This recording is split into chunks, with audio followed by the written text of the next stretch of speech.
حضرت عیسیٰ علیہ السلام جب بغیر باپ کے پیدا ہوئے نا تو جو کافر تھے انہوں نے حضرت مریم سلام اللہ علیہ سنوا پارا ہے، سورہ مریم ہے، سورہ میری ہے، سورہ میری، سورہ مریم، جب اللہ کے پاک پیغمبر کی والدہ پر کافروں نے تہمت لگائی، مریم اے بیاہ تے تیرا ہویا نہیں، نکاح تے تیرا ہویا نہیں، تے مریم اے پتر کتھوں لے آئی، مریم اے بچہ کتھوں لے آئی؟ حضرت مریم سلام اللہ علیہ نے کافروں نے جواب دیتا، فرمایا اے کافرو، اے فاسقو، فاجرو، اے اللہ دے انبیاء دے دشمنو، میں مریم نو نہ پوچھے اے جڑا پنگوڑے دے وچ عیسیٰ لے کے پیا ہے نا اینو ہی پوچھے کتھوں آیا ہے؟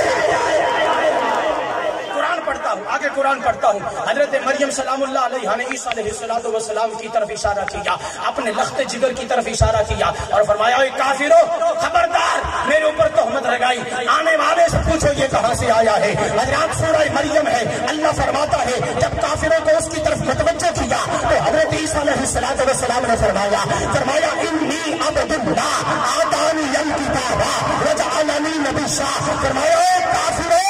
خبردار میری اللہ پہ تہمت لائی، انی عبد اللہ، اے کافروں میں اللہ کا بندہ ہے، آتانی الکتاب، اللہ نے انہیں کتاب عطا کی تھی، وجعلنی نبیا، اللہ نے انہیں نبی بنا کے بھیجا ہے۔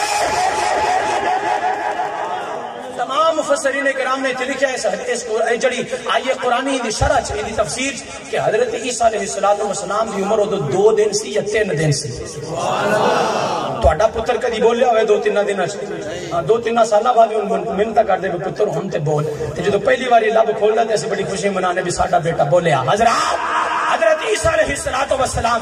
2 دن دے یا 3 دن دے آپ نے پنگوڑے چ اعلان کیتا، فرمایا اے خبردار کافرو، میں اللہ دا بندہ چھے، آتانی الکتاب، اللہ نے مینوں کتاب عطا کی چھے، وجعلنی نبیا، اللہ نے مینوں نبی بنا کے بھیجا چھے۔ حضرات کہ حضور علیہ السلام دا امتی بنن دی خواہش رکھن والا